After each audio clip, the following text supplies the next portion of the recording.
Have you ever read something that media platforms?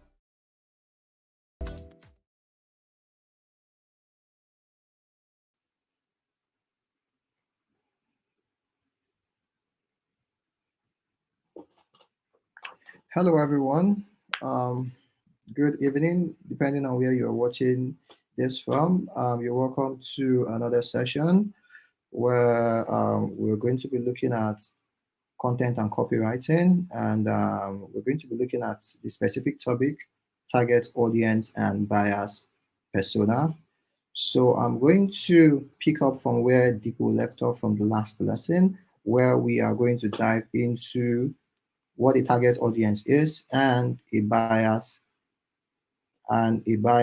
persona. So I'm going to share my slides basically, so we can look through and get to understanding concept and see how it works. Now, a buyer's persona is very important in every business. So regardless of what you are doing, if you want to sell something, you want to do anything, you need to understand a buyer's persona, how it works, and how you can generate one as well. So I'm going to share my screen right away so we can look through my lecture notes, and I'm going to walk you through, the process of identifying your buyer's persona and how important it is. So we're going to take questions towards the end of the session. So just gather your questions, and it's going to be directed to me, and I am going to respond to them and offer clarity on the things that you do not understand. Now, moving forward, like I said, we're going to be looking at understanding your target audience and buyers persona. So first of all, we're going to look at what is the definition of a target audience. So if you're in the marketing space, you should have heard this, but if you're not, let's drive in, and I'm going to head over and define this. So first, the target audience refers to a specific group of people that a business aims to reach with its product, services, or marketing messages. So this group is defined based on shared characteristics such as demography, behavior, interest, and needs. The concept of a target audience is central to effective marketing because it allows business to tailor their strategies to meet the specific requirements of a particular segment of the market, ensuring that their effort resonates with those most likely to convert into customers. Now, what this is saying is that as a business, if you're going out to sell something, or even as a content writer, as a copywriter, before you document anything, you need to understand your audience. Now, this is important because you want to make sure that your content is tailored towards your audience. That way, it makes sense to them, and that way, it's more targeted and you get the desired result. Now, looking at the target audience, I'm going to portray an illustration. So let's say you want to sell a television to an average Fulani man who moves around in the bush with his cattle. He will certainly not buy it because he doesn't have electricity to actually power it. But if you bring a transistor radio to him, he will certainly buy it. Now, this now is a clear difference between these two target audience, because you can't sell a television to him because he's always on the move. Now, he is someone that would likely want to sell a radio to, or someone who is a commercial driver who listens to radio. So these are people most likely to buy your product. So what the target audience is basically certain characteristics that would help you identify someone who is more suitable to buy your product, or who is more suitable to consume your content.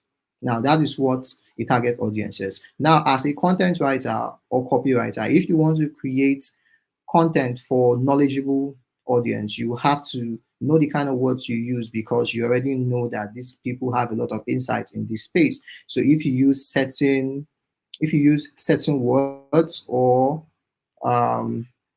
dictionary, I think that there's a word is being called. If you use certain words, they get to understand it better compared to others. So moving forward, the difference between target audience and target market. Now, they are actually synonymous, but there is a little difference between them. Now, a target market is a set of customers that a company plans to sell to or reach with marketing activities, while a target audience is a group or segment within that target market that is being served advertisement. This means the target audience is more specific subset of a target market. Now, what does this mean? Now, the target market is more like a larger body. It's more like a larger body, basically. And then the target audience is more like a segment within the target market. Now, let me explain. So let's say I sell cosmetic products, okay, and I want to reach out to, both male and female will use cosmetic products. Now, this is a target market, basically. Now, if I want to get deeper, to the target audience. Now I have to look at the preferences of ladies and the preferences of male. Now that's the difference between a target market and a target audience. A target market actually captures your entire market. It could be, so let's say you want to sell a certain product, or you want to sell a certain content, basically. So Nigeria basically can be your target market, and within Nigeria you get to basically categorize segments within Nigeria that would be a perfect fit for your product or your content. So let's say I want to, I want to, there is a content I'm actually trying to create, okay, and there are people who are at a certain level, okay, there are certain form of content that, they are not ready to consume at that moment. So let's look at your textbook. So if you go to elementary school, we have just one, just two, and just three. Despite all of these things are things that you're going to actually certainly pass through. There are stages. So that's how a target audience is and a target market. A target market is more broad, while a target audience is, more like a sub segment under a target market.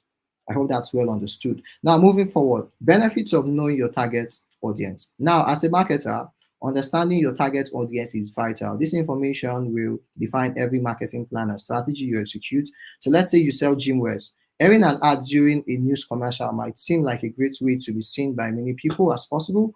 Not to forget, it's expensive, but only a quarter of the viewers would actually be interested in your product. Knowing that your target audience reads a certain publication or watches a certain show, that your ad will be seen by fewer people, but the right people. For example, if you sell running shoes, ads in running magazine may be a better fit for your target audience. Selecting the right media is essential for achieving marketing ROI on your efforts. Now, what this is saying is that, so let's say you sell running shoes, and there is a Premier League match and you're running ads there. Of course, you're going to see a lot of people who watch it, but they might not be your target audience, because a lot of those people watching it might want to buy basically soccer boots.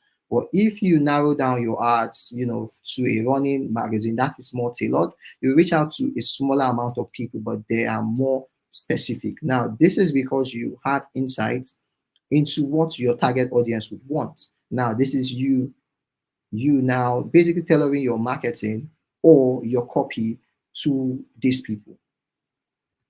Now, there are certain things you need to look at if you want to identify your target audience. Now, how to identify your target audience? Now, this process involves ways to define who you are creating a campaign for. Your target audience can be defined by characteristics that reference internet location, interest, and more.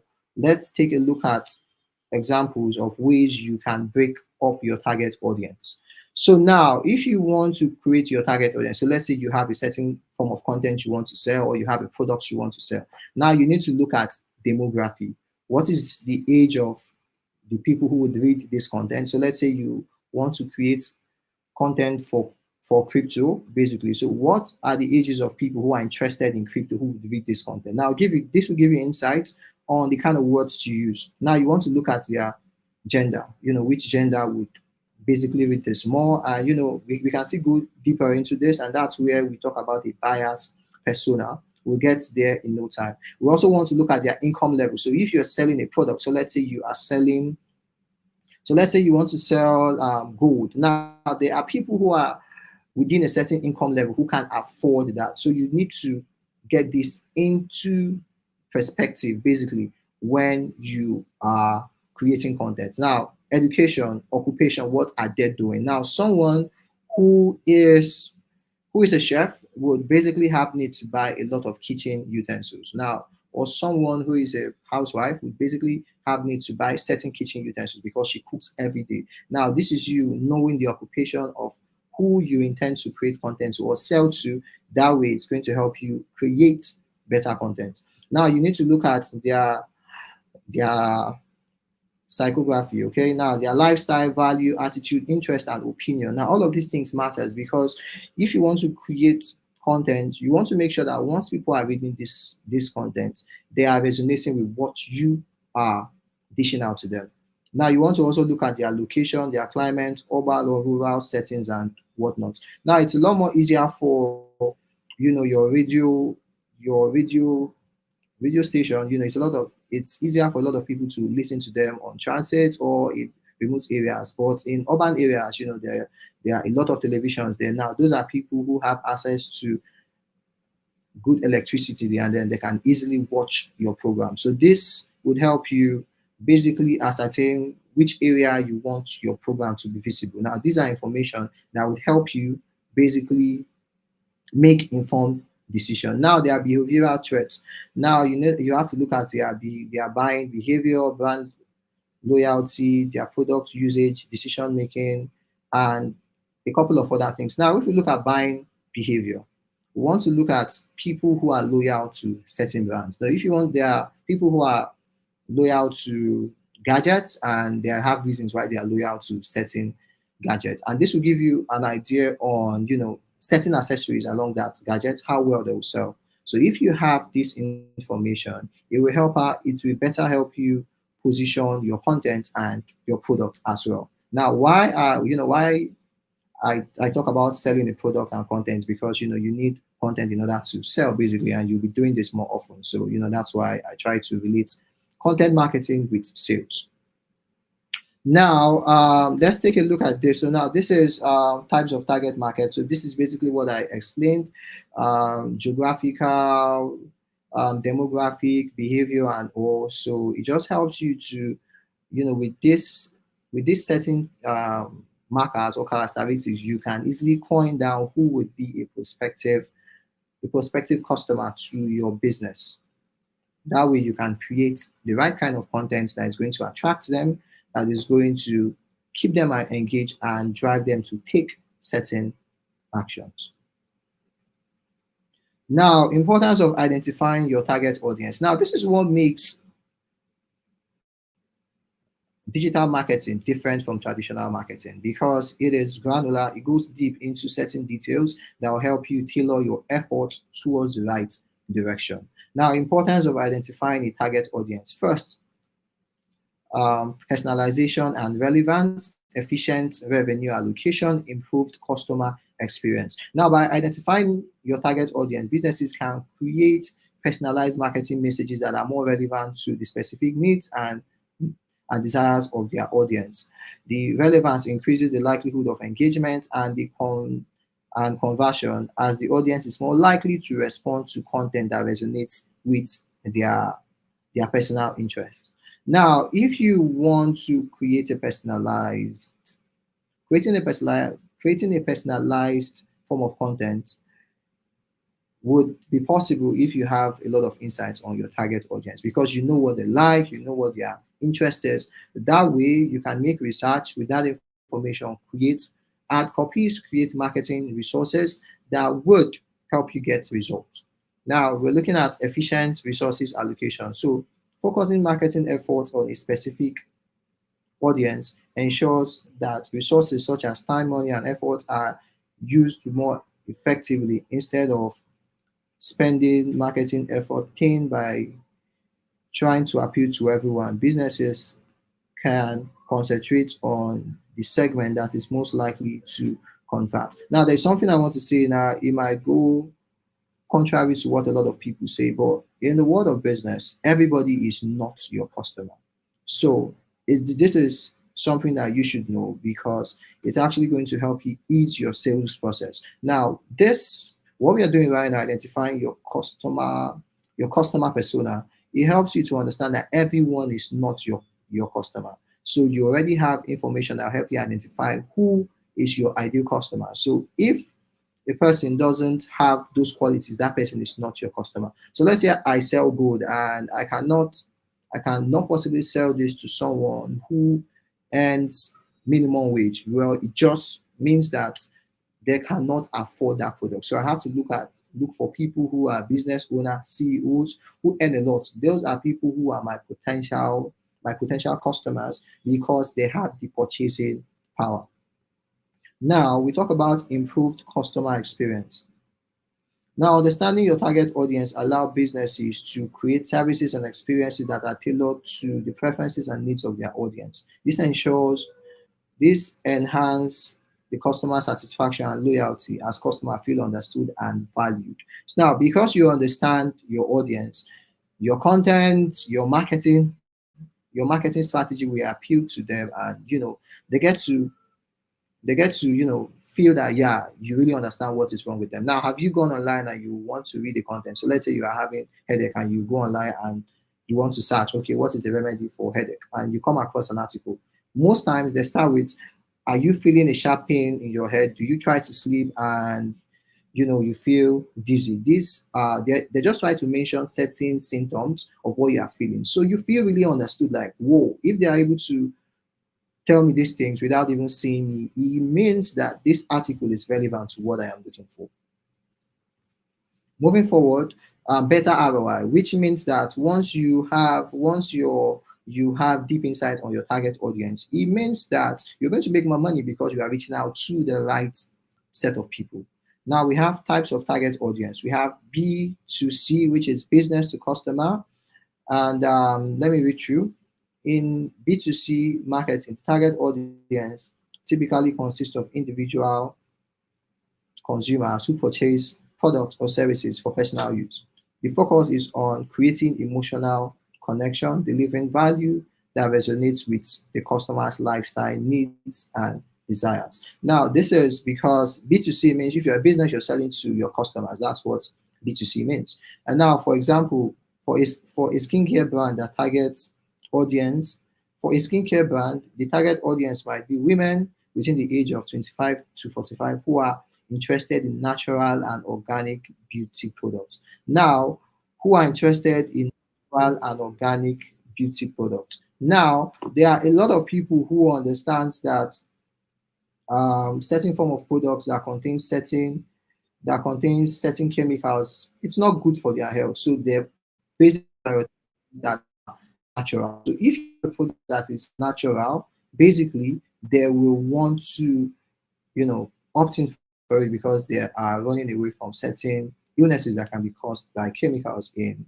in cosmetic products. Now, if your product, it's actually natural and whatnot, it will sell to this audience because they will basically buy it. So moving forward, let's look at B2B. Now, B2B means business to business. So let's say I sell clothes. Well, I am a business and I want to deliver my service to banks, because I want to give them some form of uniforms also. So that's basically B2B. So if a business is transacting with another business, that is B2B. Now, in B2B marketing, the target audience is other businesses or organizations that purchase products or services for operational needs. The focus is on demonstrating the value proposition, return on investment, and potential of for long-term form of partnership. Now, example, a software company providing CRM solution, the target audience might be a medium-sized enterprise in the retail sector looking to improve customer relationship management. Now, what is CRM? CRM basically means um, it means customer relationship management. So these are basically software. If you have heard of software like HubSpot, Pipedrive, these are all CRM. What it does, it helps you to manage your list of audience so you can easily, can perform sales-based activities basically. So that's what a CRM is. Now, niche target audience. Now, a niche target audience is very specific and narrowly defined group within a larger market.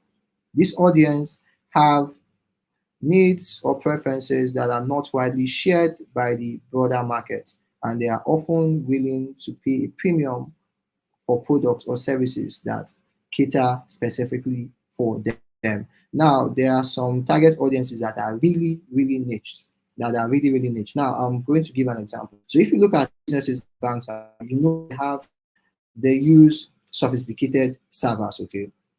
Now, if I am an IT company and this is the kind of services that I offer, it's very, very niche because I know the specific kind of people who are my consumers. So I can basically reach out to these people and sell to them because they are very, very niche. Now, for small businesses, they might not be my target audience because you know they are they don't have that financial resources to basically work with um, enterprise organizations like my organizations. So moving forward, let's look at the challenges in target audience identification. So despite it's very important for you to be able to identify your target audience, there are also a lot of challenges that are also involved. Now we have one: evolving customer preferences. Now what this means is that the preferences of your customers changes over time. Okay, so you need to be able to keep up with these changes. Now your customer uh, preferences are constantly changing, influenced by factors such as technological advancements, cultural shift, and economic condition. This makes it challenging for businesses to keep their target audience definition up to date and relevant. Now, especially the shift in technology. You can see there was a time where the kind of mobile devices that are available to us were, just button form of phones. It advanced to a point where Android phones became the order of the day. We remember the time where BlackBerry became the order of the day. Now this is an example of evolving customer preferences. So as a business, you need to be up to date, evolve, so you do not get sidelined over time. Now, over segmentation, while segmentation is crucial, over segmentation can lead to over narrow target audience, which might limit a brand's reach and growth potential, which might limit a brand's reach and growth potential. Striking the right balance between specifically and okay, striking the right balance between specificity and breadth is essential. Now, what this means is that when you over segment, it might become an issue because now you only reach out to a small number of people. Well, what this means, so if you look at, so if you run Facebook ads or you know what Facebook ads is, if you over segment, what this does is that your ads gets to be seen by fewer people, and you get charged a lot because of how narrow your audience is. You do not want to reach out to people who are not your potential, who do not fall within your target audience. Now, what that means is that you basically spend a lot of money because Facebook is struggling to get to people who you have identified as your target audience. Now, one of the concern is data privacy concern. So with increasing concern about data privacy and implementation of regulation by GDPR, businesses must be cautious about how they collect and use customer data. This might limit the amount of information available for defining and understanding the target audience. Now, what this means is that so if you are in European country, there's a law called GDPR, General Data Protection Regulation. So what this law does, it actually there's a law on how you can manage the data of people. Now, because of these laws, you businesses have ways they can manage data, and because of this law, they might not be able to process data the way they want. So what this law actually states is that if you give out information to a business and you do not want them to have your information, you can request and they would have to delete that information, and you cannot share that information without approval or consent. Now that means if I need certain form of data from a business, I have to follow certain procedures in order for me to get that data to define my audience effectively. Now, misidentifying the audience. Now, this could be a case whereby you misidentify your target audience, whereby because it's too narrow, now you identify an audience that is not really specific to your business. What this would do is going to actually cost you a lot of money because you will be channeling ads, and it's not going to get you the form of results you want because obviously it's the wrong audience that you're reaching out to. So let's look at definition of a buyer's persona.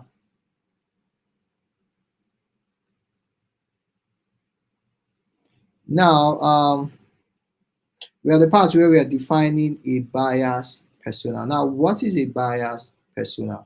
A buyer's persona is a semi-fictional representation of an ideal customer based on real data and market research. These persona are crafted by analyzing the behaviors, needs, pain points, motivation, demography, information of existing customer, and potential leads. Buyer persona help businesses understand their customers on a deeper level, allowing them to create more personalized marketing strategies, products, and services that resonate with their audience. Now, you might be asking, what's the difference between a target market, a target audience, and a buyer's persona? Now, if you remember from the introduction, I said a target market, it's actually a lot more broader compared to the target audience. Why a buyer's persona is really, really granular. Because when I mean granular, it's really, really specific. It gets to a point where you even have to give your buyer's persona a name. We are going to look into it basically.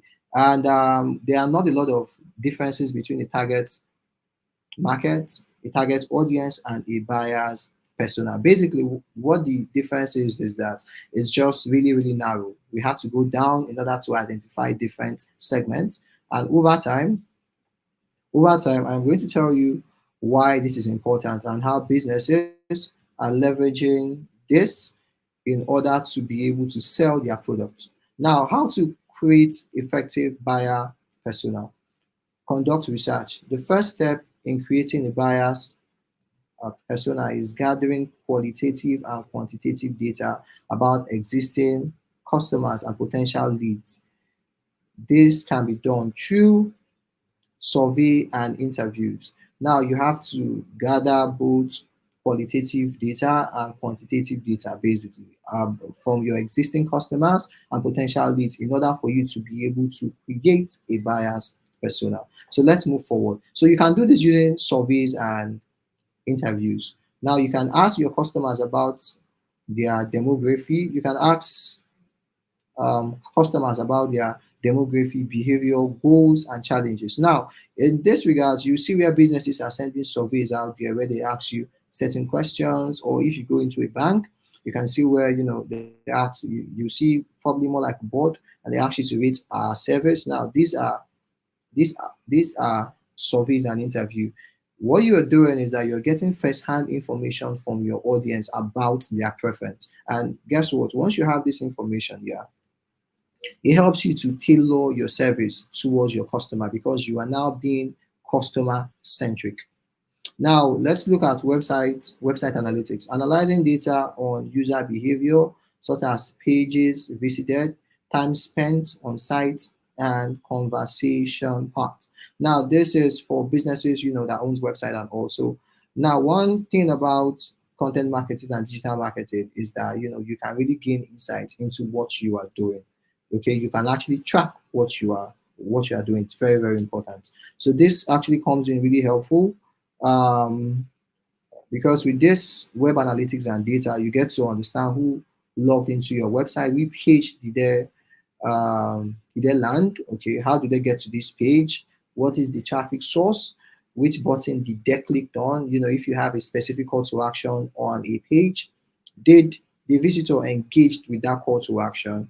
Now, these are data that you're going to get from your web analytics, and it's going to help you understand the behavior of people. So what form of content you had on that website that made people to spend a considerable amount of time there, you know how you can recreate such form of content, because you're going to be increasing the average time people spend on your website, which is very important in terms of you to get that conversion. Because if you have a long copy on your website, so let's say you have a sales copy, and someone gets to your website, you need to understand their behavior. How long did this person spend on the page? The average time they spent on the page. It gives you an insight into how much your copy is converting. If it's not converting, then probably there is an issue that you have to look at. So it's very, very important, that you leverage this data, because it's actually going to help you optimize your content or your product for better conversion. Now, let's take a look at sales team insight.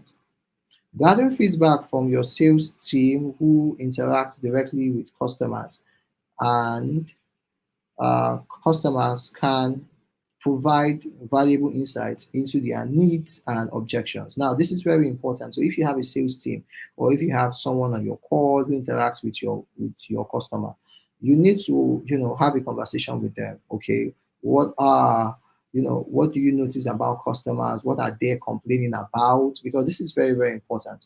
That's why you see customer care service. It's one crucial part of every business. You need to handle that part of your business with care, because if you lose your customers, obviously you're going to go out of business. So it's important that you maintain good customer service, and you also request for reviews. If you are been to websites, and you engage with their customer care rep, most times you get to see a survey where they ask you, what is your experience like? Rate your experience. Now, this data is collected. It tells them how well their customer rep is doing their work, and they also get to capture some of the things you raise on that ticket. So let's say you have an issue trying to perform certain tasks on the website, and you raise that issue. Once you get help, the team can collect that data, pass this information to the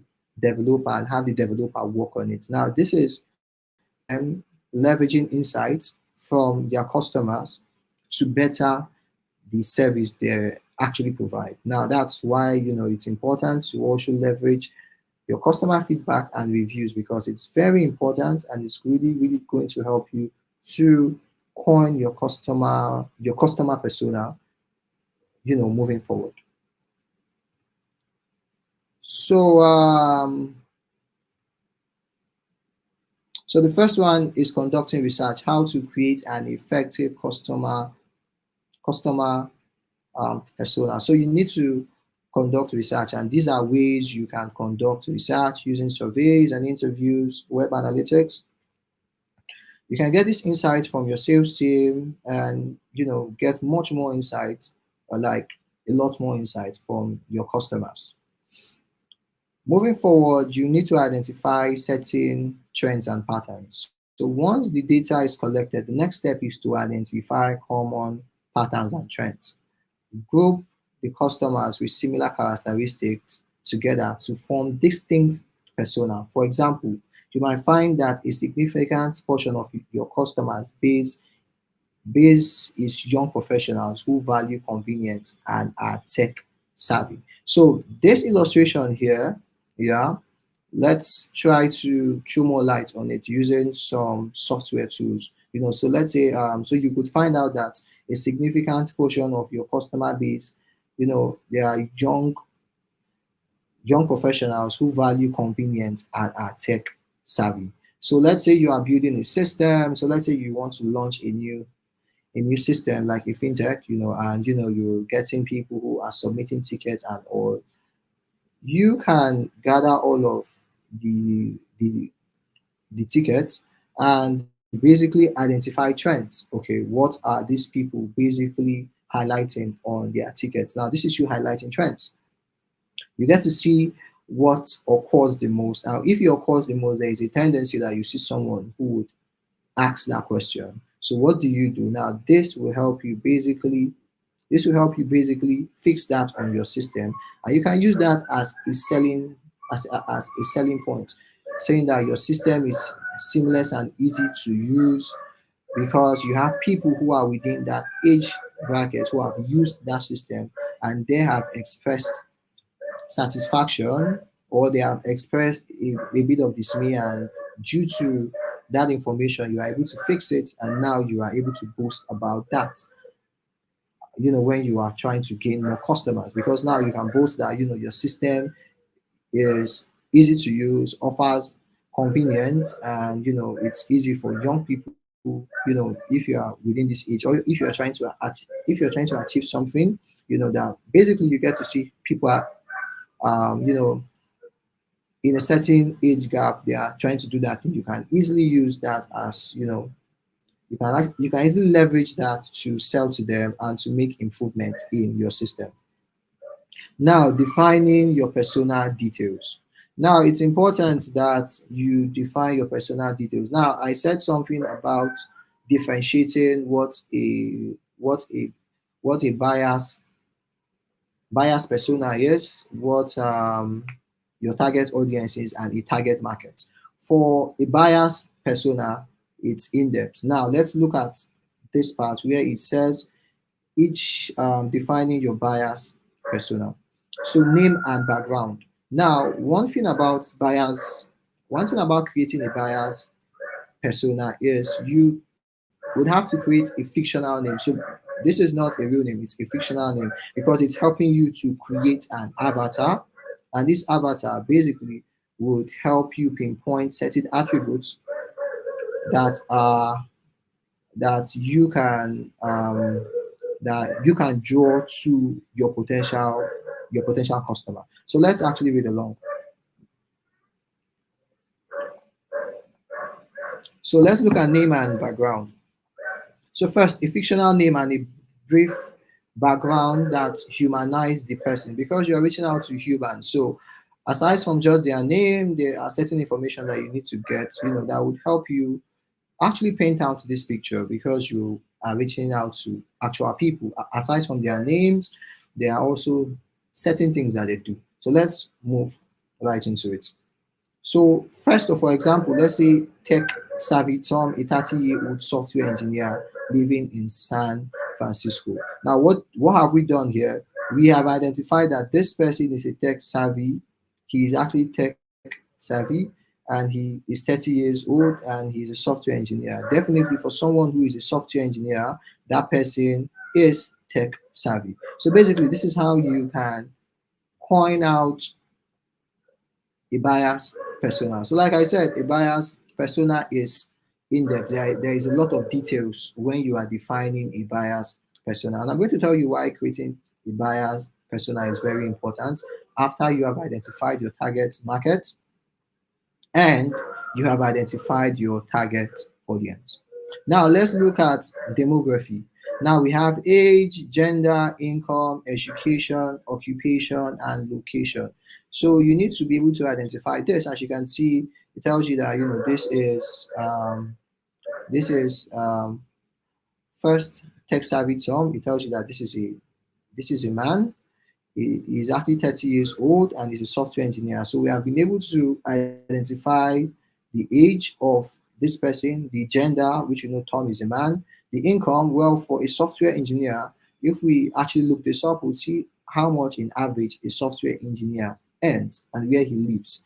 Now, all of this information would help you better tailor your content or your ads to appeal to Tom, who is a 30-year-old tech savvy software engineer. Now let's take a look at the psychographics. Okay, now we have interest, hobbies, value, and personal traits. So let's try to give Tom interest, hobbies, values, and personal traits. So for somebody like Tom, who is a software engineer, so let's say he's interested in new technologies, he's interested in innovation, he's interested in learning new codes and all. So for someone like this, if you approach him with new technologies, he will be really, really interested. He will want to build new systems. What are his hobbies? We can look at people who are engineers. What could be their possible hobbies? Could it be running? Could it be singing? Could it be solving puzzles, playing chess, and whatnot. So we can try and identify this values. What do this form of people hold as value?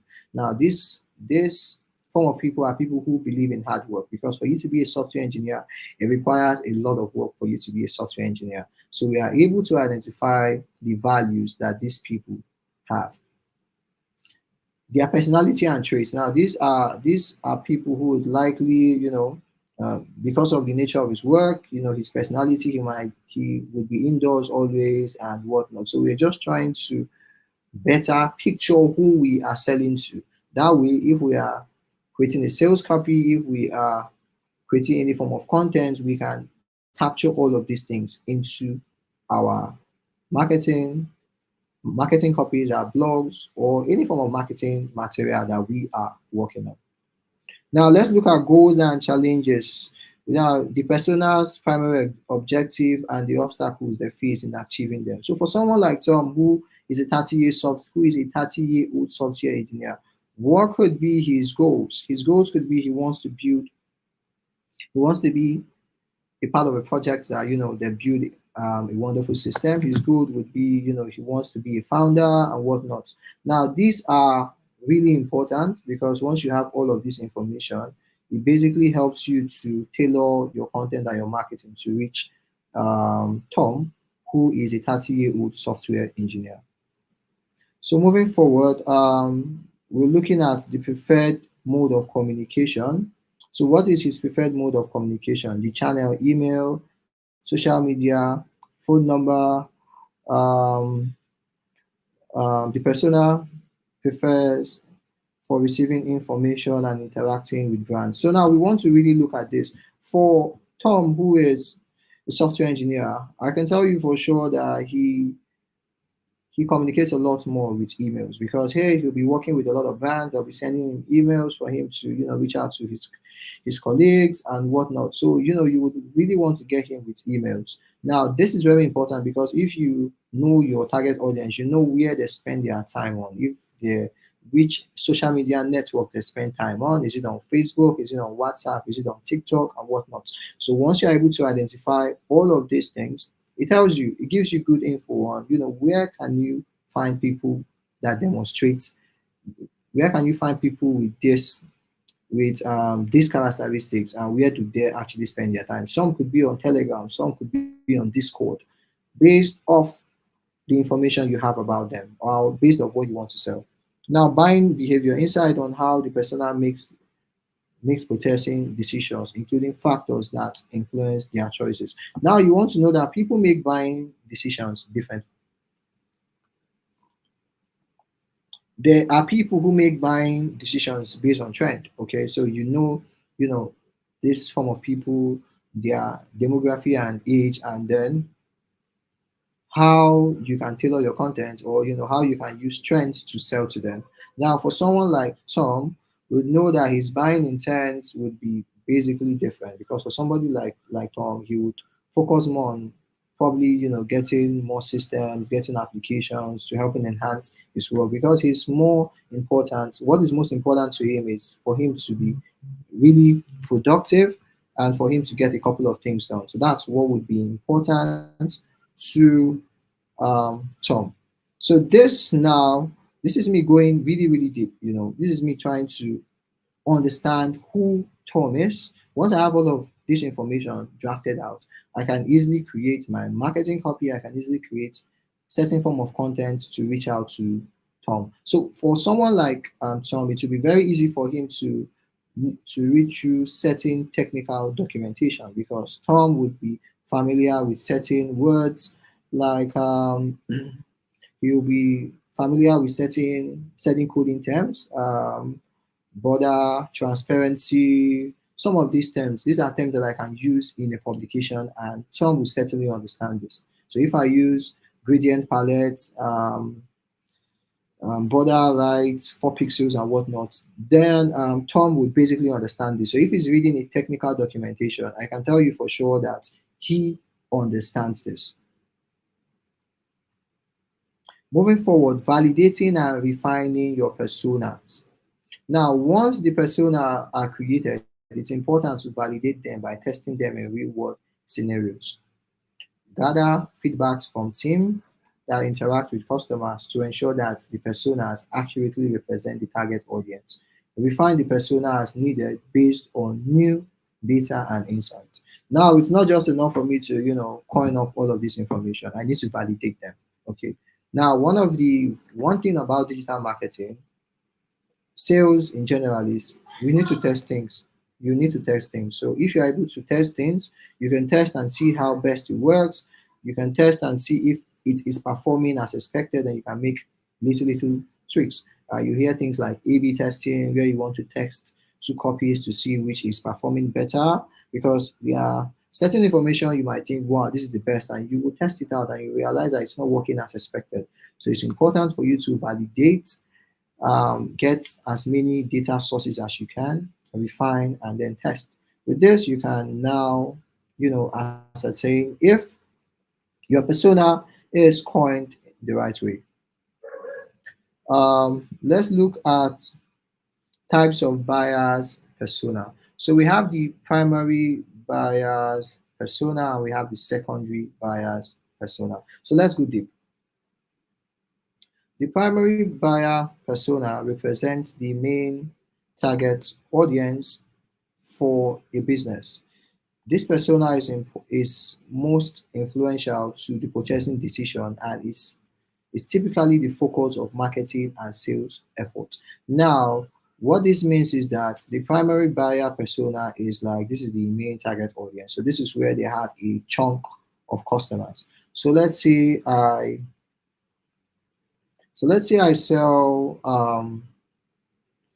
makeup products basically. So looking at the industry now, who would be my main target audience? This would be young ladies within certain age, because these are people who wear makeup a lot. And if you look at women, at a certain age, they might not really want to use these things a lot. Now, with this, you tend to understand who are your primary buyers, and then you can now focus on creating better content. You can focus on creating better form of better content and better marketing materials to address these people. So, for example, let's say for a luxury skincare brand, the primary buyers would be, for a luxury skincare brand, the primary buyer persona might be sophisticated Sarah, a 45-year-old professional who prioritize high quality anti-aging products. Now you see, this is really specific. Now, this is a luxury skincare brand. Watch this. This is a luxury skincare brand, okay? And as you can see, this person or this buyer persona is tagged as sophisticated Sarah. It gives you insight on who Sarah is. Sarah is someone who looks smart, who looks sophisticated, who takes elegance seriously. It gives you an insight of who Sarah is. And you can see she is 45 years old. It means she's actually aging. But then the fact that she is sophisticated tells you that she's in the wealthy class. And now she's someone who would prioritize high quality anti-aging products. Now, with this information, if you want to sell these products now, you already have in mind the people you would want to target. So even if you see a lady who is actually coming and you see that she possesses some characteristics of sophisticated Sarah, you know already. So if you see someone who doesn't possess the characteristics of sophisticated Sarah, you know. So that at that point, you get to know that this person is not my ideal customer. So this is not someone I should be writing for, or this is not someone I should sell this content to. Now let's take a look at the secondary buyer persona. The secondary buyer persona is also important but plays a supporting role in the purchasing decision. This persona may influence the primary buyers or represent a smaller segment of the market.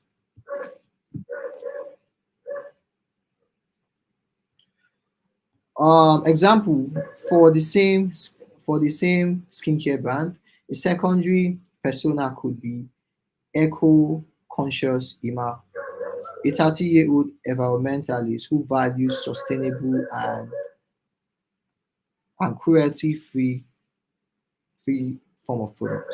Now, this is also for the same skincare brand. Well, let us take a look at the example. For the same skincare brand, a secondary persona could be eco-conscious Ima, a 30-year-old environmentalist who values sustainable and cruelty-free products. What this actually tells you is that for Ima here, as stated, Ima is someone who is eco-conscious. So he's conscious of his ecosystem. He's conscious of the products that were used to produce this skincare. So if you tell Ima that, hey, I have this skincare and it's made up of this natural ingredients, it's made up of this natural ingredients, it's been well tested, these are samples, these are results, these here are testimonies, and this year it's been certified by certain institutions with credibility. Now Ima is someone who would be interested in this because of what he values. He values things that he's an environmentalist, and he values things that are sustainable and cruelty-free form of products. Now he is a secondary persona. Now, in as much as it is important for you to have a primary and a secondary form of persona, it's also important that you have a negative persona. Now, a negative persona represents individuals or group that a business does not want to target. This persona has helped in understanding who to exclude from marketing efforts, preventing wasted resources on low value leads. Now, this is very important. Like I said, everybody is not your customer. So if you are a business and you see someone who is a prospective customer, you can identify that person. So let's say if you sell bags, if you sell certain form of clothing, you know people who are, so let's say you coin your customer persona, you know people who would be interested in those kind of clothes based on the information you have gathered, based on people you have seen wearing them, based on trends and whatnot. You have an insight on people who would actually buy that product. And you know people who will certainly not buy your product because they are old school, they have their fashion sense, doesn't appeal to them. Now, these people are negative persona. You know, if you try to reach out to 100 of them, you would only get to sell to probably one, because this is not because they are negative. So it's important for you to create a negative persona. That way, once you identify such person, you for one knows that this person is not my customer. I will not transact business with this person because this person will certainly waste my time. Now let's take a look at the example. So for the skincare brand, a negative persona might be budget conscious Ben, a customer who prioritizes cost over quality and is likely to purchase luxury product. Now, why we are pointing this out is that for someone like Ben is Ben actually admires luxury form of product, but then he's budget conscious. Now, for someone who is budget conscious, there are certain things that they can't buy, not because they don't appreciate it, but they can't buy it. So it's important that you are able to, these things, you are able to identify them, and it's really going to play a huge role in your marketing or in delivering your content and basically anything that you want to do. Now, let me actually give you an insight. Now, there are certain campaigns I've actually worked on where we want to send out cold email campaigns, and basically we use something called I can't really SOP. I think standard. I can't really get the entire acronym. But then what we have on our SOP basically is that it contains certain names or certain positions of people that we are to reach out to. So if if you are not on the SOP, basically it means you are not a prospective client. And reaching out to you would be a waste of our time and resources. So it's important that you meet that criteria before we think of reaching out to you. So this is really, really important because if that person doesn't meet that criteria, you just want to get them off your list so you do not waste time trying to sell to people who are not your customers. Okay, so it's very, very important that you capture all of this information because it's going to save you time and on the long run help you to make more money because you now have to pay more effort on you have to pay a lot of effort to your primary persona and your secondary persona. So moving forward, let's take a look at the differences and similarities between the target audience and buyer's persona. So now, like I said, they have a few differences here and there, and here we're going to actually trash it. Let me get my MacBook on power.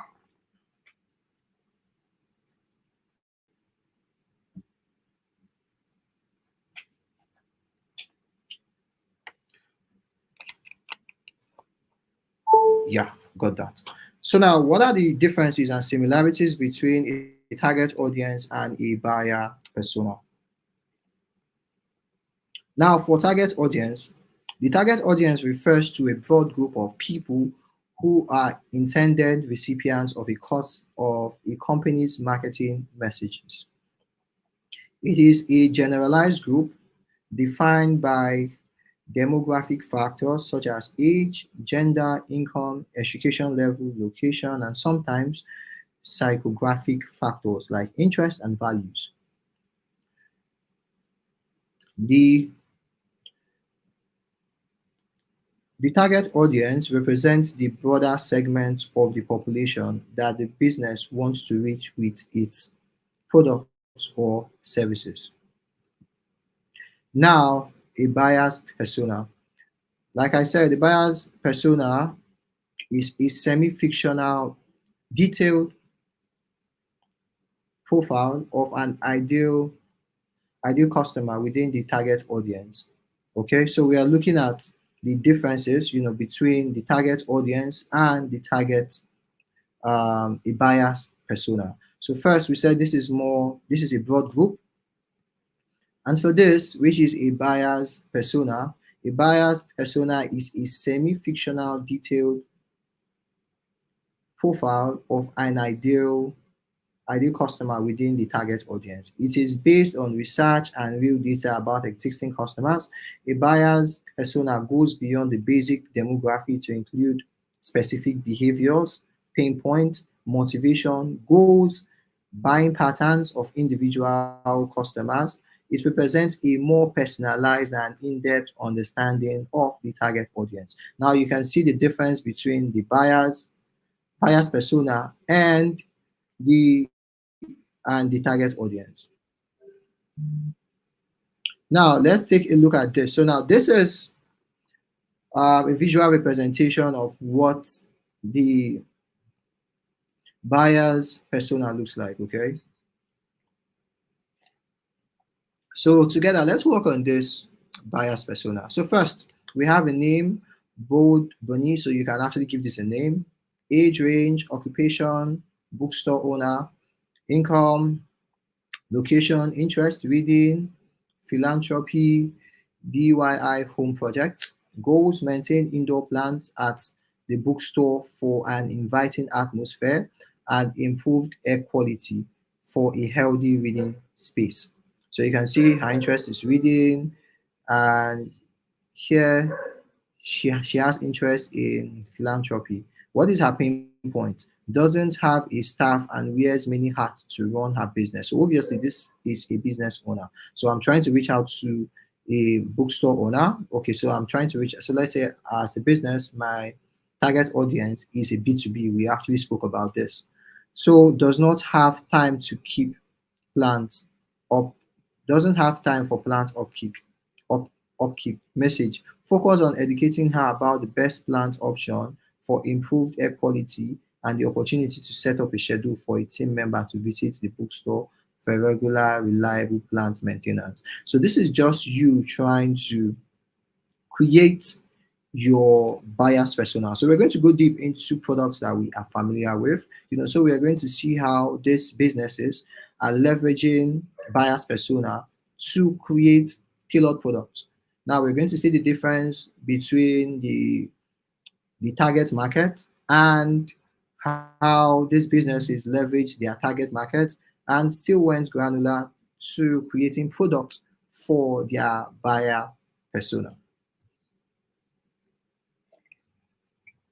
So I believe we should be familiar with Sensodyne. So Sensodyne is a toothpaste, okay? And as you can see here, all these products are basically for mouthwash.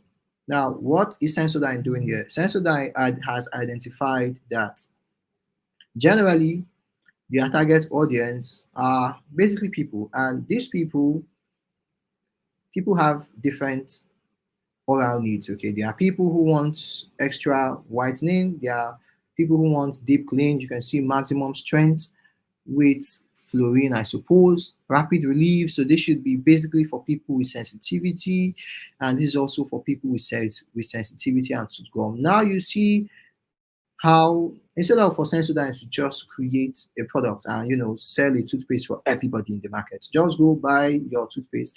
There are people who would go to the market specifically because they want to buy rapid relief because they are experiencing sensitivity issues. Now this Sensodyne.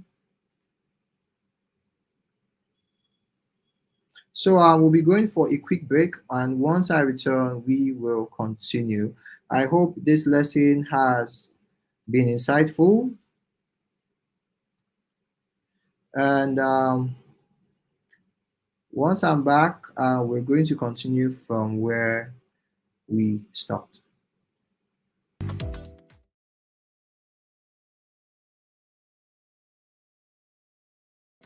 Have you ever read channel?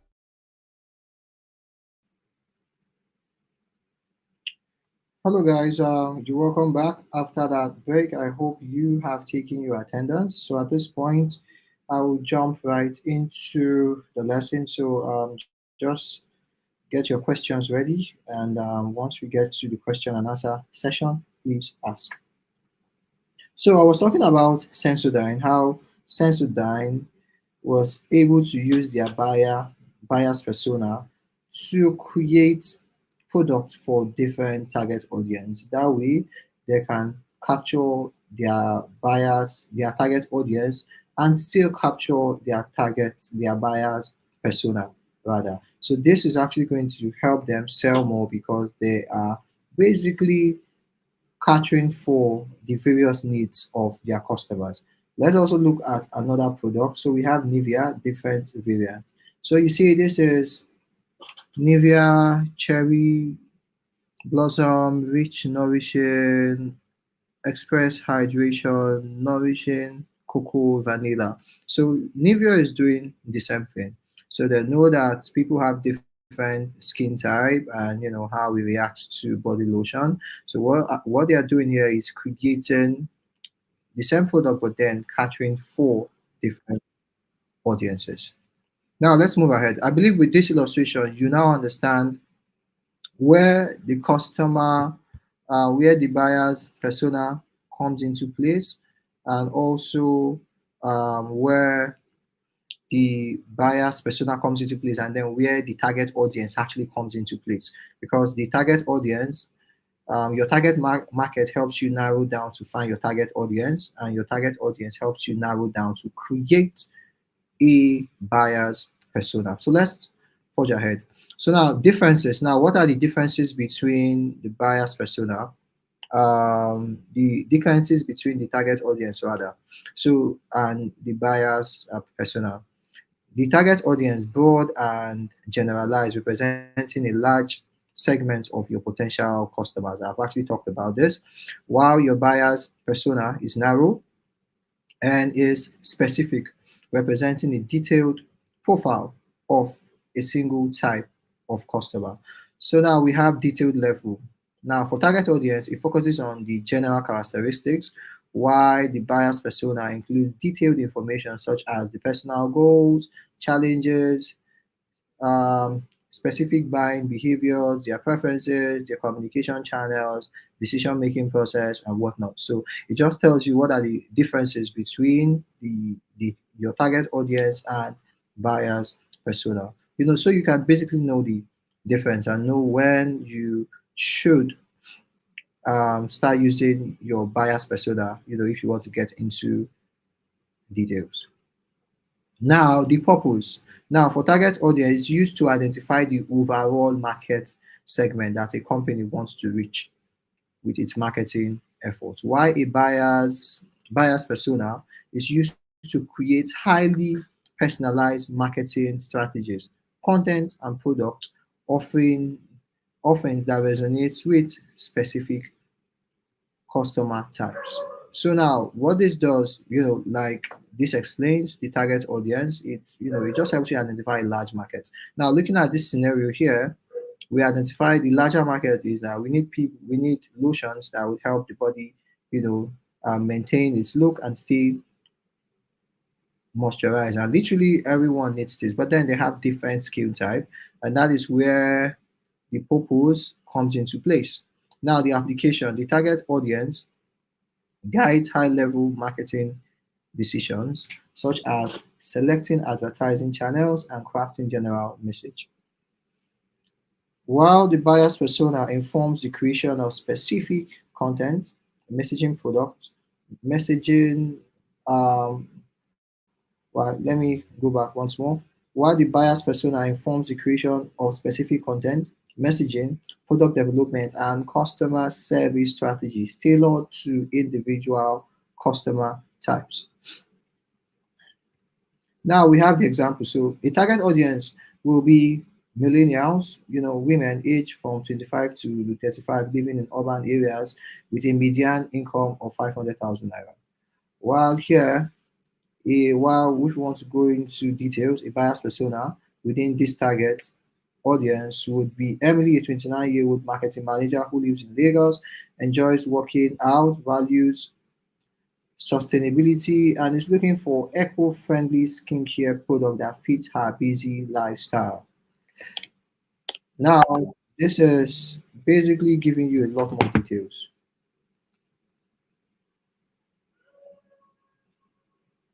Whoa, I apologize, my slide is not up. Sorry about that. Very, very sorry about that. I'll try and go back to those examples that are visual. And yeah, so when I came back to the class, I spoke about Nivea basically. I spoke about Nivea, their various products and how they are able to get across to their target audience, and I use Sensodyne as well. Moving forward, I think I stopped at the similarities. The similarities here we have the for purpose, both target audiences and buyers persona helps to aim to help businesses understand who their customers are and how best to reach them. Roles in marketing, both are based on data and research. The target audiences are defined using demographic, psychographic data, while buyer personas are created using more in-depth research that includes behavioral goals and challenges. Now let's look at segmentation. Let me see. Now segmentation, both concepts involve segmentation.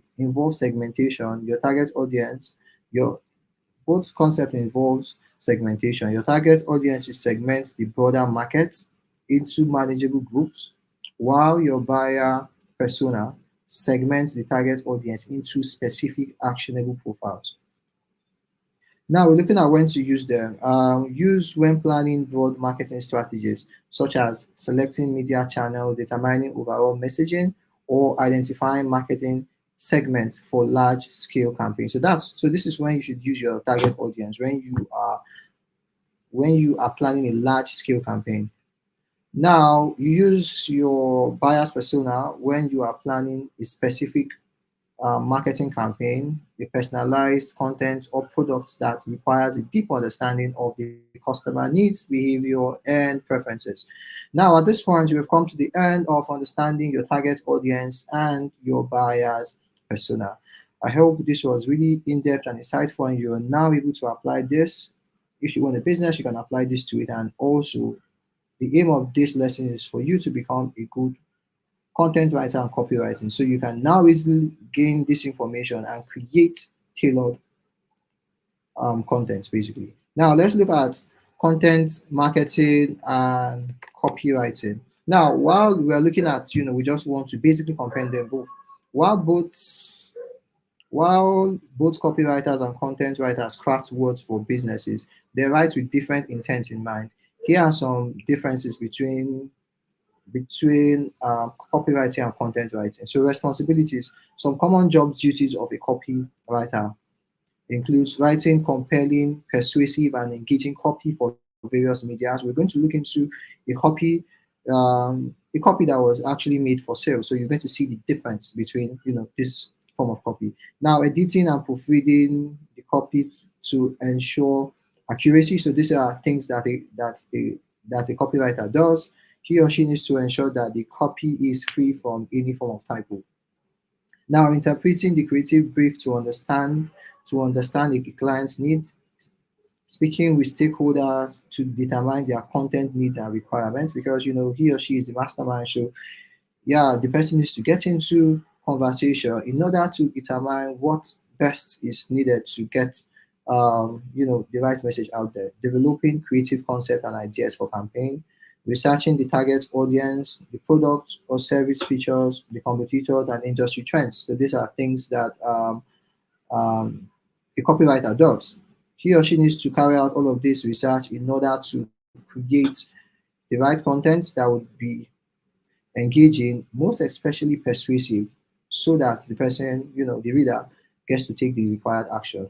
Now, here you also gets to collaborate with the graphic designer, web developers, the copy strategist, marketing manager, the creative directors, and clients. Well, this is because as a copywriter, you best know how you want to convey certain messages. So, you need to communicate with the graphic designer, whoever is creating the media for either your blog, either your marketing campaign, or whatnot.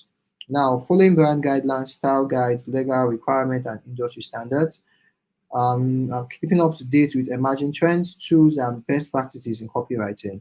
Now, here are some common job responsibilities of a copywriter. They also get to research industry-related topics or create content, editing um, and providing content to build readability of writers, researching keywords, and using SEO practices to improve web traffic. So SEO simply means search engine optimization. And a content writer gets to research keywords. Now, what are keywords? Keywords are words that basically they are important in the internet, because once you search for something, the search engine port references the keywords in your search term to pull out relevant content. So as a content writer, you need to make sure that your content is ranking certain keywords, that way it can populate when needed. Now, generating interesting headlines to attract readers. This is great because you want to make sure that you get your content opens. Now, this is where there is a border between you being a content writer and you being a copywriter, because now you need to ensure that your headline is attractive and is going to pull people to your content. Now, completing projects within designated deadlines are some responsibilities, investigating trend topics and keywords to develop content ideas. I made mention of keywords, it's very important. This is how businesses rank um, this is how businesses rank certain content on the internet. So I'm going to show you the difference. I'm going to show you an article from the internet, and I'm also going to show you a copy that was written for sale, so you can see the difference between both copies. Now, developing and maintaining a content calendar. So as a content marketer, so let's say you are a content marketer and you manage the content for, let's say, an organization, and you are expected to plan the content that should go out in 2 months. So now you need to actually strategize what form of content will be going out. Is it written content, visual content? So all of these things are things you need to have at the back of your mind. You structure your calendar and plan out this content based on the information you have about the business. Now you also need to analyze the content and performance metrics to inform content strategy. You collaborate with subject matters experts and editors to ensure high quality content. Now, so skills for copywriting. So these are skills you need to become a copywriter. So there is significant overlap in the skills of copywriting and content writers, but they apply these skills differently. Here are some key skills both professions require, along with distinctions between their usage. So both need to create persuasive content. Copywriters write persuasive content to sell a product or service, while content writers focus on information and educational writing that provides value to the reader. I'm trying to rush this up, so we can go into the question and answer session, and where I can show you, what a copy looks like. Here, copywriters have a strong understanding of marketing principles and have to use persuasive writing to influence the customer behavior, while for content writers, they focus more on developing informative content that build brand awareness and thought leadership. For story, for the next one here is storytelling. Content writers may use storytelling and narrative development to craft long form content, while copywriters may use may use storytelling when writing a persuasive advertisement that resonates with the customers emotionally, such as television and radio commercials. Tone and brand voice.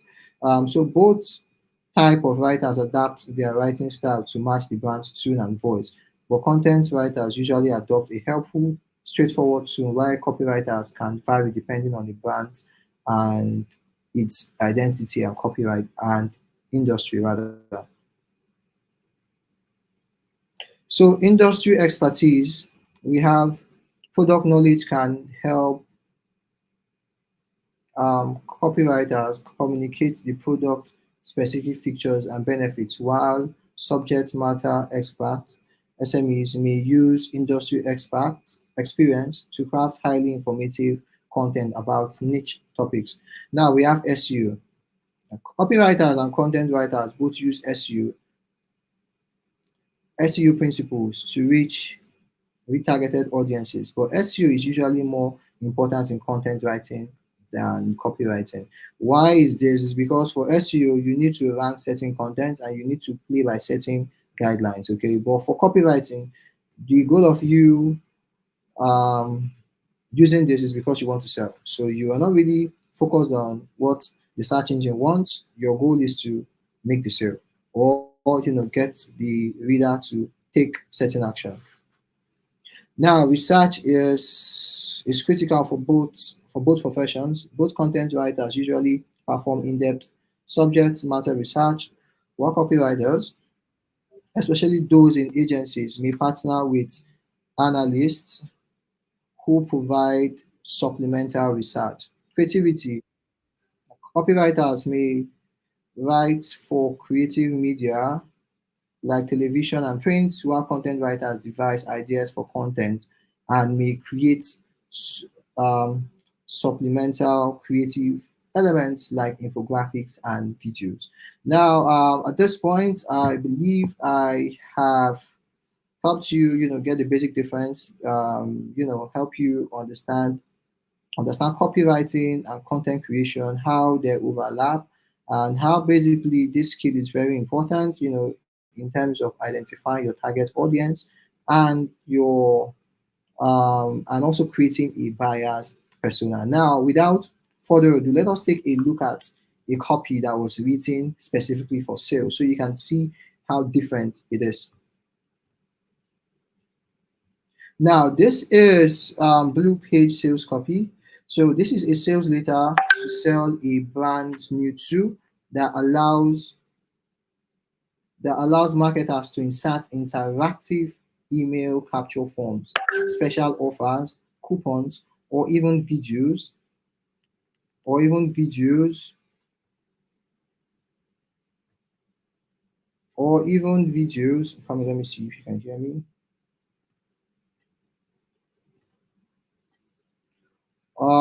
or even videos. Can you hear me?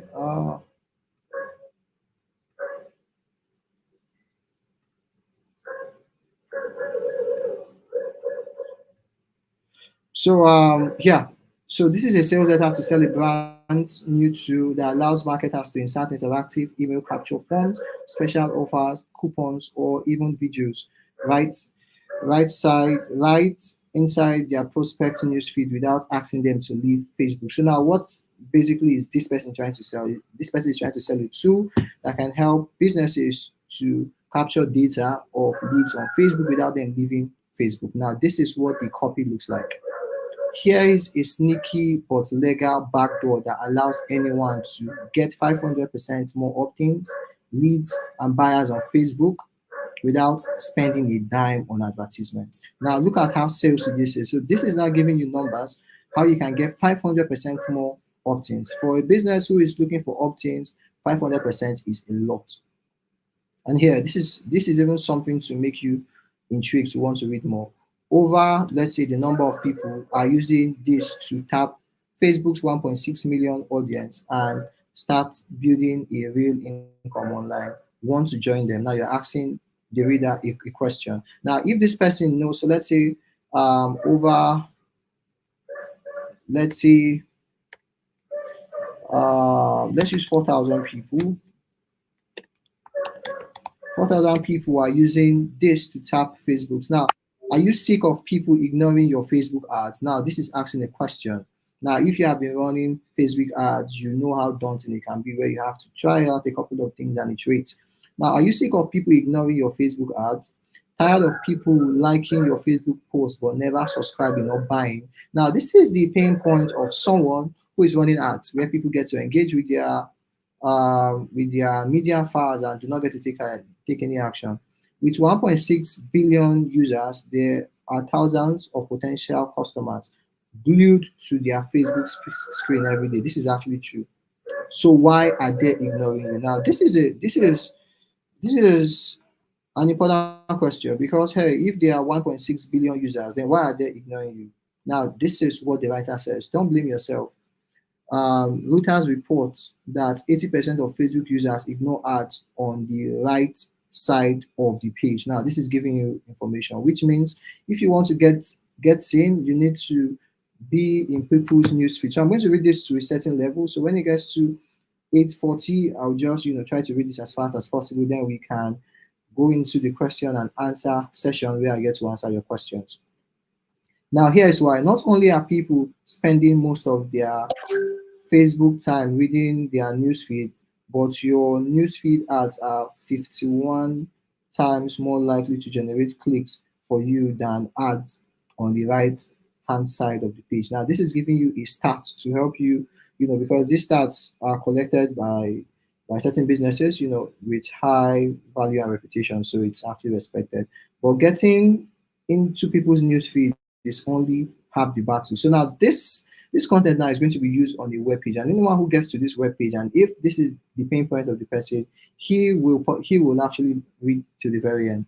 Because when you are spending money on Facebook ads and you're not getting results, imagine spending 200k, 300k without getting leads or conversion. You would want to read this till the very end, I tell you, because hey, money is at stake.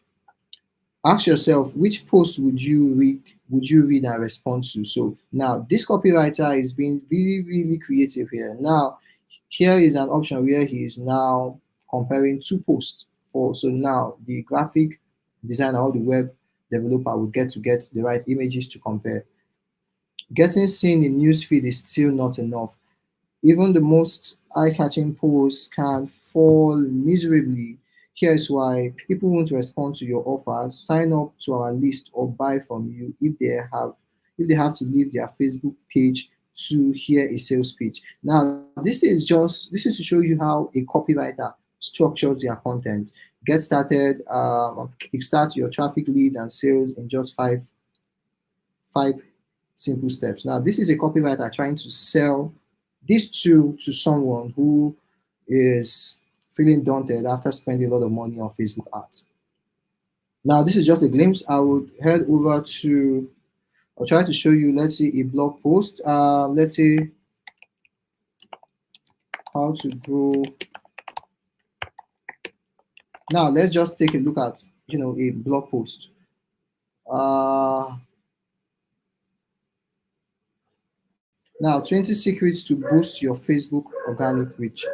Now this is an article basically. And as you can see, when I use the keyword how to grow your Facebook, now one of the reasons why this post actually popped up was because the person who created this content, now this is Neil Patel, he's a marketer as well.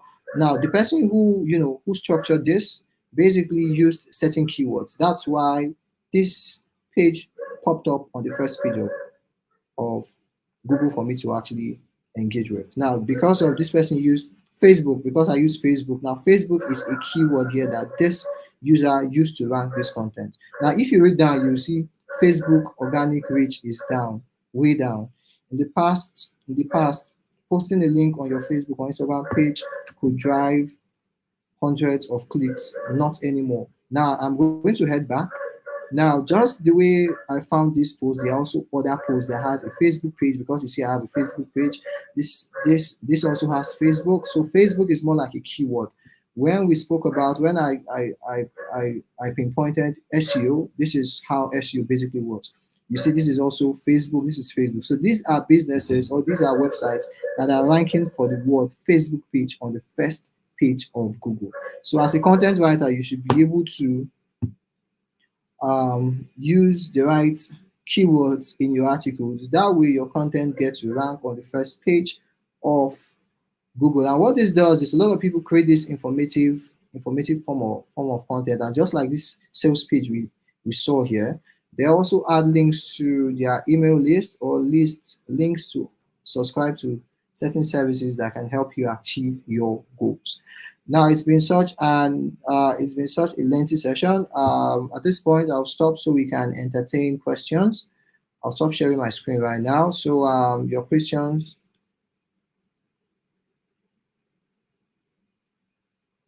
Okay. I just got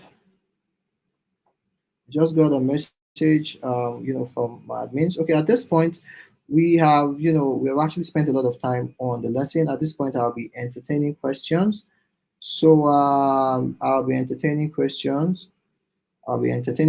So right now, the questions can start coming in. Okay, I can see comments, so I'll respond to the ones.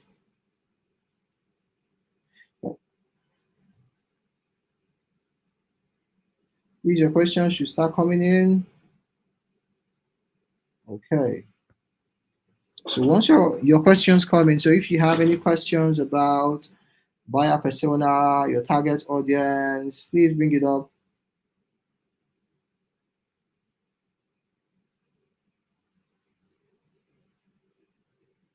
So someone is asking me what is ROI. ROI simply means return on investment. So it means so let's say you spend 1,000 naira to create a form of content. So you should be able to make back, um, let's say about 2,000 naira or more. Now, this is ROI. You are getting a return for your investment. So what you're investing is basically business. What you invest in, you want to get return from it.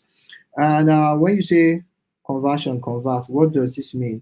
Okay, when I mean conversion, okay, now conversion is a metric in sales that you have to track. Now, conversion can be different thing for different businesses. Now, if I have a landing page. So let's say I sell a software product, and my goal for having my website is for people to come to my website and then they sign up for my service. That is a conversion. A conversion could be someone should get to my website and watch a video. That is a conversion. So a conversion basically depends on your preference, what you want people to do on your website, on your Facebook page. That's how you measure conversion. For you, conversion could be for someone to fill a form, someone should send a comment. I don't know if you've watched some videos on Instagram. They'll tell you if you want me to send this, if you want me to send this media file to you, comment this. Now, once someone makes a comment, that is conversion. Now, someone says, what's the difference between keyword and SEO? So we're going to basically talk about SEO more in the course. SEO is a different skill set on its own. SEO is so big. SEO simply means search engine optimization. And for you to perform SEO, at some point you need keywords. So keywords basically help you rank. Now, what keywords are? Now, keywords are what makes it possible for you to find things on the internet. So when you search for anything on the internet, there are keywords. Just like I showed you an example about Facebook page. Facebook page is a keyword, or how to grow a Facebook page is a keyword. Now, these keywords basically are what helps you to find things on the internet. Yeah, I think I've answered the first question. How do you advise that one learns sales skills as a writer? YouTube, please, as a tailor, which type of storytelling content can I use? And please, what is the meaning of SEO? Now, SEO is search engine optimization. Now, what is search engine? Search engine is basically the web. Google, where you go to find things, that is search engine. Now, optimization means you are now optimizing your page. It could be your website for search engine. Now, that is what search engine is. Search engine means now a lot of people buy things on the internet. When someone goes to the internet and is searching for running shoes, or if I go to the internet and I want to buy a bag, I am initiating that search because I have intent to buy that thing. So businesses leverage search engine to make sure that they bring their product to you, so that when you search, it's at the first page, you click on it and engage with it. That's how they make it sell. So search engine is basically you optimizing your website. That way, when someone wants to, now if I search for bag, now this is a practical example. If I search for school bag, now let me share my screen. If I search for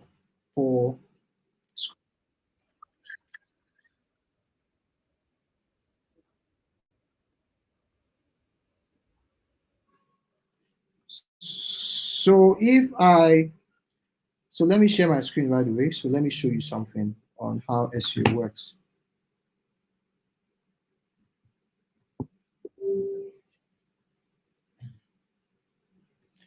So I search for school bags. On the first page, basically you can see a lot of bags here. You can see a lot of bags here. As you can see, Jumia, this is another company, Jumia.com. Now, a lot of people are most likely to buy bags. You can see Jumia is like on the first page. So I can just click onto Jumia and I can buy what I want to buy. Now, this is what SEO is doing. Jumia now is using SEO, which is search engine optimization, to rank their page on the first page of Google. Now, let me search for now, basically, that's basically what SEO does. So I want to be able to attend to other questions as well. And someone is asking, how do you advise that one learns SEO skills as a writer? Now we are actually going to go in depth about SEO and how you can implement SEO. So it's something that we are going to basically talk about. So once we get there, you get to understand SEO in depthly and how it can be implemented. You two, please, as a tailor, which type of storytelling content can I use? And please, what is the meaning of SEO? Now, someone says, as a teller, which kind of storytelling content can I use to sell? Now, being a tailor, yeah, you want to try to so it depends on who you are actually reaching out to. If you are reaching out to your audience now, you have to paint a story on how elegance.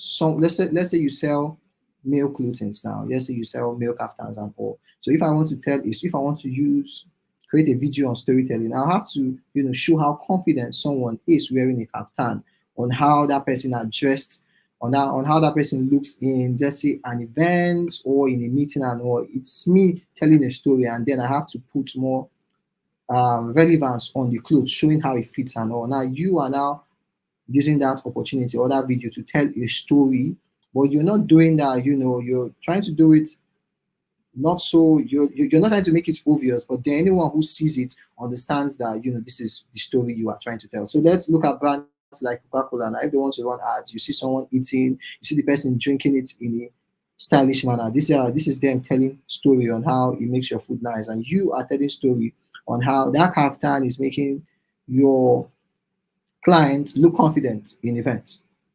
How can someone test or validate a buyer persona concerning buyer persona? Do you want,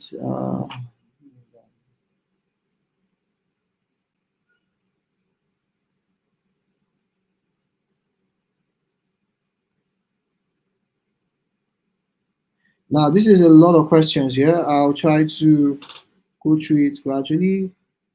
So how can someone test over? So someone is asking, how can you test and validate a customer persona? Now there are ways you can actually test it. Okay, so if after creating a customer, if I after creating a customer persona, I can basically run ads. So I can run ads and test to see the conversion rate and see people who are buying it. Now for products, I made mention of certain products like Nivea um and Sensodyne. Now, ways they can test it, you can test it by taking your product to the market, literally. So ways I can test my lotion is to take it to the market to see people who are patronizing it, make ads, tell them which body type needs this certain lotion, and then see how much people are patronizing. Now, this is me testing to see if people are really appreciating it, and then it goes a step more better if it works.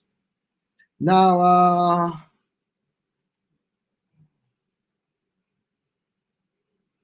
now, talking about that template is just an infographics, but the things I covered in regards to demography, interest, so these are things you just have to identify and write them out.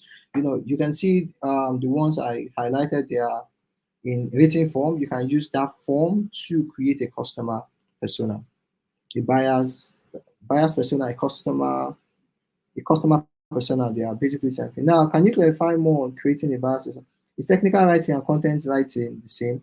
Now, technical writing and content writing, they are not the same. There's a point where they have a bit of similarities, but they are not the same. So, for someone to be a technical writer, just as the name implies, technical writing, you need technical information. You need some form of technical knowledge to be a you need a form of technical knowledge in order to become a technical writer. So let's say if I want to create, let's say a guide. So let's say I want to create a guide that would aid someone to create a web page. For me to create that kind of guide, I need to have that technical know-how on how HTML works, how CSS works, how JavaScript works, for me to be able to create a guide. Now, this is me creating certain form of technical content. And this technical content, I have to use certain technical terms to create this content. So there is a lot that goes into technical writing than content writing. For content writing, you can make research, but there are certain topics that you need hands-on experience in order to be able to create such form of content. So someone is asking what is SOP. It means standard operating procedure. So it means basically what are I think when I mentioned it, I couldn't really get that at the top of my head, but it means standard operating procedures. It means, what are the things you have listed out that can help you to better either identify your target audience or carry out a specific task. So I'm an online perfume vendor. How do I get more target audience? What questions should I ask while doing a survey to get my buyers persona? How can you decipher a customer? How can you decipher a customer's or buyer's persona? You didn't tell us what SOP means. Do content writers need to have a persona for their audience? Also, can we get notes on it, please? I did not fully understand it. Can a single person be B2B and B2C?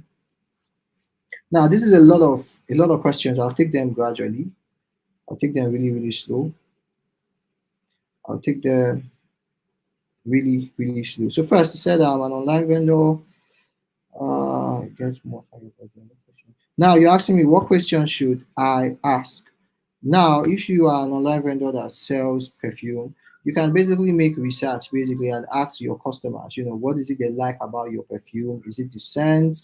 Is it, how long lasting and all? And then, one thing with perfumes, it's in categories. There are some perfumes that are very expensive, so you need to understand who are buying certain form of perfumes. Okay, it tells you, that potential people who would buy more. Like I said, once you identify someone who does a certain thing, you can easily paint that picture for another person. So you can be the person who is currently using your product, you can get to analyze that person. What is their age range? How much they earn and all.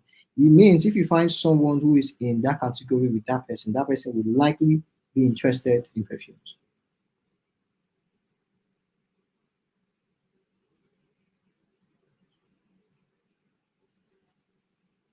So someone's asked, how can I decipher a customer or buyer's persona? They are basically the same thing.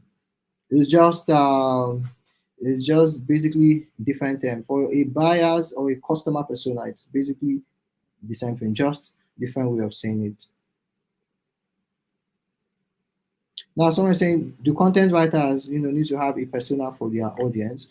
Well, in this regard, so if you are writing for certain niches, you already get to know a few things about that niches. Okay, so let's say if you're writing for the cryptocurrency space, people who read those form of articles or blockchain, they already have insights on what it means. So you already know certain kind of words that they would be used to. So once you use those words in your content, they'll actually get to understand it. Can a single person be B2B and B2C? Well, most times when you are talking about a B2B and B2C, a B2B is when you are transacting business with another company.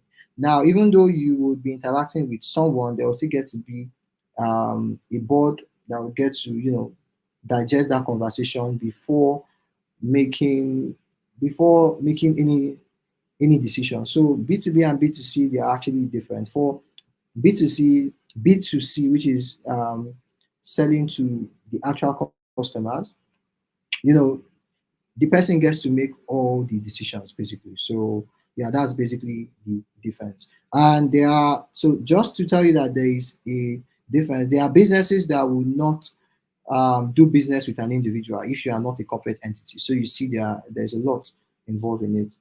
Uh, what is GDPR? When you were talking about personas, is it related to UX writing, and is UX writing copyright?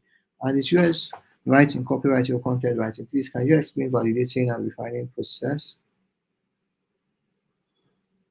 So we have just a few minutes to take questions.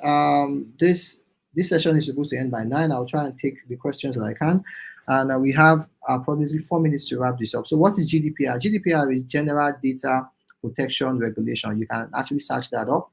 So what GDPR is it has guidelines on how businesses should manage data, especially for people in Europe. So there are ways you manage people's data and it can get you into trouble if they report you. So that's basically what GDPR is. So you can go and read more about it. So if you send emails, you manage data of people, you need to ensure that you are adhering to GDPR. GDPR has a couple of rules, so you just need to know it. Is uh, Now UX writing, when you're talking about persona, is it related to US writing? Of course. US writing, basically, these are people who create content for UX based projects. So let's say there's an app and also you really need to understand your audience so you can know the form of content that you're going to use for your application. So definitely UX writing is understanding your audience is also important for you to be a UX writer. And just writing copywriting or content. Well, there are just a bit of differences about UX writing, copywriting, and content writing. Well, basically they're all writing, but then they serve different purposes. For a UX writer, you basically be be be structuring application usability, making it for people to use certain application and systems. So when you open a system, someone doesn't get lost. So if you look at your phone now, the display and everything was built by a UX writer. So you need to understand your audience in order to place certain buttons and information on your app or on your screen.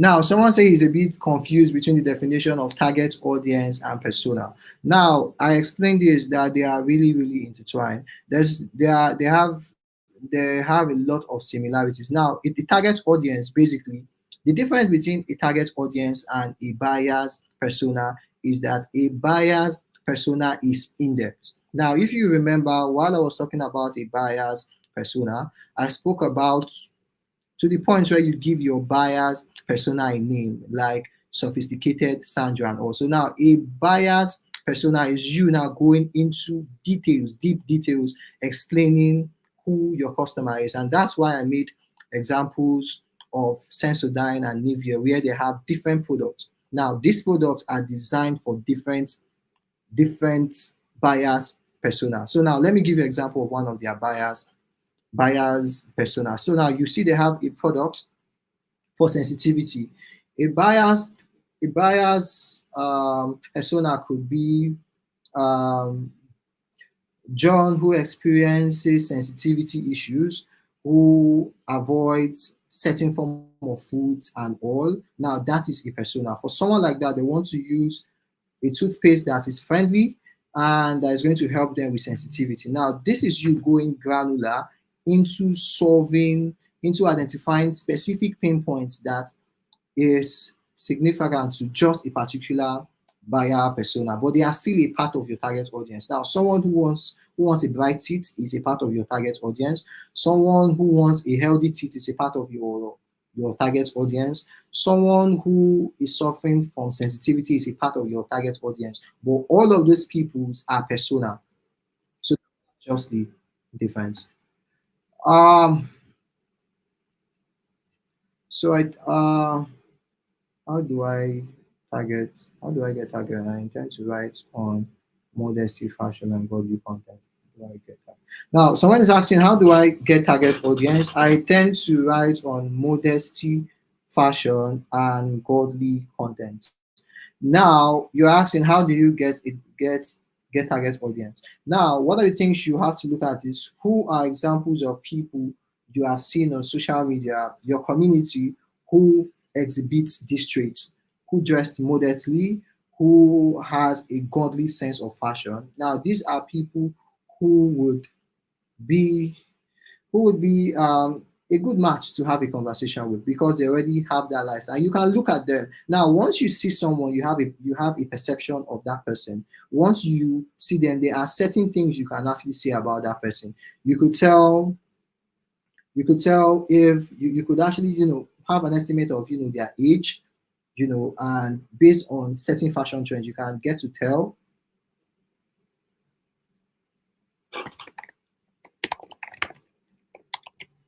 So this is the last question I'll be taking. So what you should do, I think you should get to accumulate your questions. We are actually going to have a session where we are going to entertain more questions. Okay, we're going to entertain more questions so we can get to answer all the questions.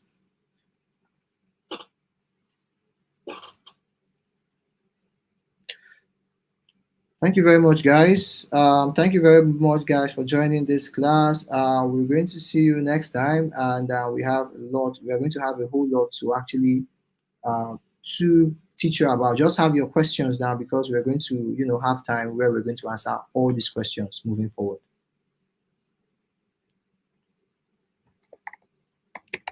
Thank you very much for your time, and I will see you in the next class.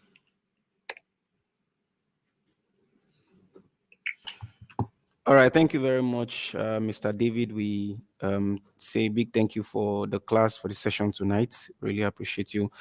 Please ensure that you keep your questions coming in. We'll put them together and then they'll be duly attended to. If you have questions as relating to your course registration or course change or any other question that you might have, please do not hesitate to send them to us via any of our social media platforms or through email.